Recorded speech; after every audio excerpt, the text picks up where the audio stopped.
बारहवीं हल्के में आज कांग्रेस की हाथ से हाथ जोड़ो यात्रा, इसको लेकर के क्या कहेंगे? बहुत अच्छा कांग्रेस पार्टी के हाथ से हमारे विधायक सभी पार्टी के कांग्रेस के कार्यकर्ताओं परिवार को आज बहुत अच्छा पार्टी के तमाम लोगों का बहुत आशीर्वाद मिला।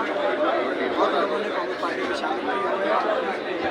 जो लोगों में जोश आशीर्वाद ठीक इस बात का कि देश के लोग भाजपा जजपा की सरकार से ग्रस्त हैं, प्रदेश में बदलाव चाहते हैं, दोबारा चाहते हैं कि प्रदेश में विकास का पहिया घूमे, खुशहाली और उन्नति में हरियाणा प्रदेश देश में सबसे आगे पहुँचे। इस सोच का जो कांग्रेस पार्टी की सोच है, जो सोच है, इस बात का साथ लोग ले रहे हैं और बादली का आज सफल हाथ से हाथ जोड़ो इस बात का प्रतीक है। राहुल गांधी ने भारत जोड़ो यात्रा शुरू की, जब कांग्रेस हाथ से हाथ जोड़ो यात्रा शुरू करने जा रही है, तो क्या लगता है कि आपका ऐसा कैसा रिस्पॉन्स है कि आने वाले समय में क्या कामयाबी देखते हैं? हमें पूरा समर्थन मिलता है। हरियाणा प्रदेश से पूरे हर जगह साथ समर्थन मिलता है और जो है आपने देखा होगा हर जगह आपने देखा होगा करनाल में भारत जोड़ो यात्रा गई, मुख्यमंत्री जी गृह क्षेत्र वहाँ क्या जबरदस्त समर्थन साथ मिला। पहुँचाने के अंदर भी पीछे वाला पहुँचाने तो मुख्यमंत्री की बात हो या उप मुख्यमंत्री की बात, हर विधानसभा क्षेत्र में उनके निर्वाचन क्षेत्रों में इतना साथ समर्थन मिला है। प्रदेश के हर कोने में आज परिवर्तन भी पाता है। जेपी नड्डा जी का कल बयान आया है जिन्होंने भारत विरोधी जो टोली का राहुल गांधी जी का हिस्सा बताया। बताओ भाजपा वाले आज कुछ भी कह सकते हैं कि मीडिया सत्ता बल उनके पास है, संबंध उनके पास है। तो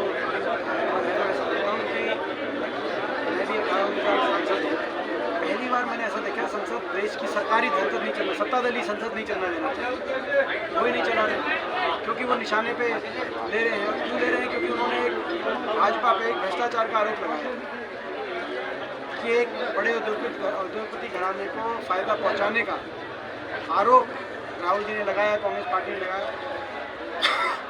ये हर प्रदेश में हुआ है। हरियाणा प्रदेश उदाहरण मैं देना चाहूँगा। हरियाणा प्रदेश में आपको याद होगा जब कांग्रेस पार्टी की सरकार थी, सरकार तो इसी समूह के साथ, एक अदानी समूह के साथ ₹2.94 यूनिट पे 25 साल का समझौता हुआ था। सरकार बदली तो पहले वो समझौता बिजली देनी बंद कर दी और प्रदेश सरकार को ₹11 यूनिट तक से बिजली देनी पड़ी। तो वो नुकसान हरियाणा प्रदेश के लोगों का, फ़ायदा किसका? और उस पर हम ये कहें कि भाई ये इंक्वायरी तो हो कि बंद क्यों की, और उसके बाद प्रदेश सरकार ने आप बंद कर दो, सरकार से समझौता दे करके दिखाओ, फिर आपके खिलाफ कार्रवाई होगी। लेकिन क्यों ऐसे हर प्रदेश में ऐसे एक ही उदाहरण आ रहे हैं?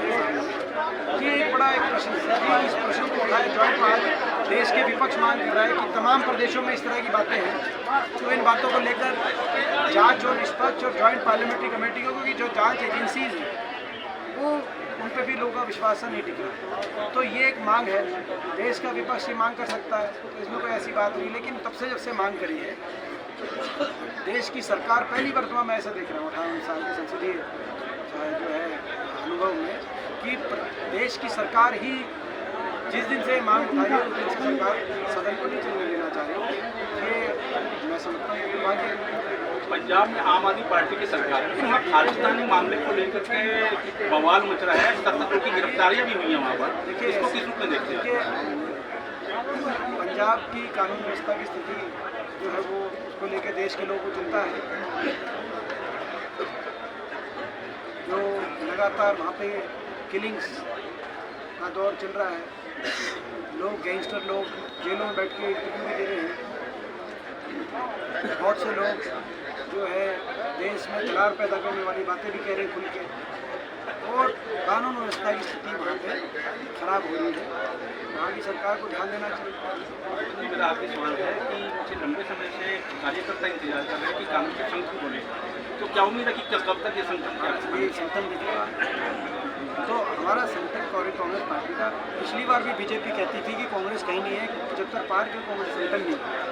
जब 31 विधायक आए तो बीजेपी के जब 40 आए उनमें तो संकट बहुत बनाया होगा, लेकिन इसमें लोगों की जनभावना हमारे साथ हमारा संगठन मजबूत है। हाँ, संगठन में विस्तार, हमारा संगठन में विस्तार की प्रक्रिया चल रही है, धीरे धीरे प्रक्रिया चल रही है। पीछे बीजेपी चिंता ना करे। हमारा संगठन है और बहुत मजबूत है और उसमें विस्तार की प्रक्रिया चल रही है और चलती रहेगी। भाजपा उस बात के लिए चिंता ना करे। भाजपा तो आज सत्ता में प्रश्न के उत्तर पे भाजपा जो आज मैं एक उदाहरण दिया है, आप उसको भी लाइन दे सकते हैं। जयवीर वाल्मीकि जी जो हमारे खरगोदा से विधायक, उन्होंने प्रश्न पूछा मेट्रो को लेकर कि हरियाणा में कितने किलोमीटर की मेट्रो है और कब कब बनी। 41 किलोमीटर की मेट्रो है और सारी 2010 और 14 के बीच में स्वीकृत होकर काम शुरू हुआ। सारी 2014 के बाद हरियाणा में 1 इंच 40 किलोमीटर छोड़ो 41 इंच भी मेट्रो नया स्वीकृत इस सरकार 9 साल में नहीं करा। 9 साल विकास की प्रक्रिया को रोकना कोई अच्छी बात नहीं है, ये हो ही नहीं सकता। विकास तो कुछ ना कुछ तो करता है, कोई तेज करता है, कोई कम करता है, लेकिन ऐसी कैसी सरकार है, मुख्यमंत्री जी की कैसी सोच है कि बाकी यूपी के अंदर तेजी से मेट्रो का विस्तार, उससे जरूरी प्रदेशों के लिए ये मेट्रो है।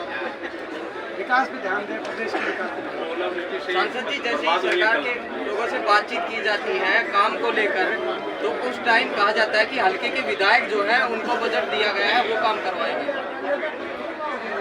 क्या कह रहे हैं? सरकार के जो नुमाइंदे हैं उनसे जब बात की जाती है मंत्रियों से, तो वो कहते हैं हल्के के जो विधायक हैं उनको बजट दिया जाता है हल्के में काम करने के लिए। विधायक तो हल्कों में काम नहीं करें, लेकिन एक कि हम प्रजातांत्रिक संविधान ढांचे में हैं और आप जागरूक लोग हैं, आप लोग मेन जिम्मेदारी सरकार की होती है। कोई विधायक चाह के भी मेट्रो नहीं करवा सकते, कोई विधायक चाह के भी सड़क नहीं कर, सड़क की आवाज़ तो उठा सकते हैं मगर विधायक अपने बजट के फंड से सड़क नहीं बनवा सकते। वो पीडब्ल्यूडी और जो है वो नहीं, जैसे 5 करोड़ में क्या होगा, उदाहरण के तौर पे वही पूछ रहे हैं ना।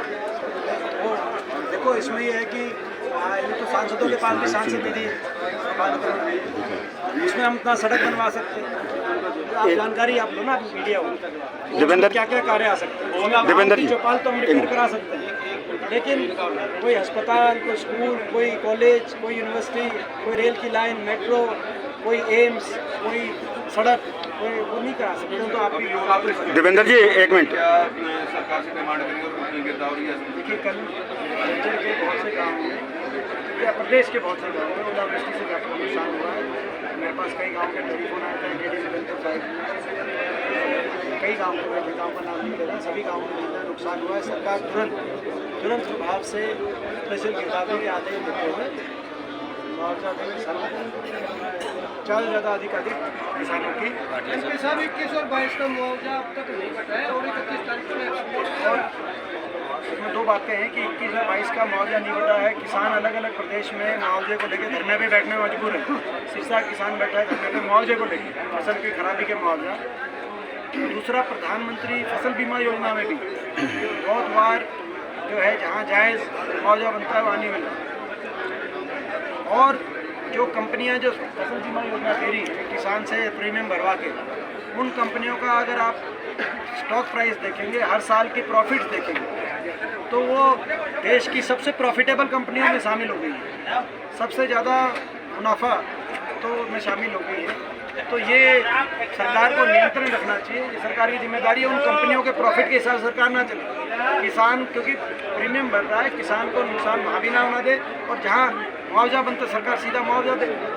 अगर ये सरकार ने मुआवजे के मामले में और फसल बीमा योजना के बारे में अपनी किसान विरोधी सोच को बारी बारी प्रदर्शित करने का काम किया। ये आरोपी मंत्री हैं संदीप सिंह। कहीं ना कहीं जो सरकार है चुप नजर आती है, हर मुद्दे को जब उठाया जाता है कोई जवाब नहीं दे पा रही। इसको आप किस प्रकार से देखिए? ये जो मुद्दा इन्होंने भाटिया जी ने उठाया है और आपका साथ ही जवाब देते हुए कि जो आरोपित मंत्री है संदीप सिंह, जब उस मंत्री को भाजपा के प्रदेश कार्यकारिणी में बैठने के लिए जो है उनका स्थान नहीं है, तो विधानसभा में और कैबिनेट में क्यों बिठाया हुआ है?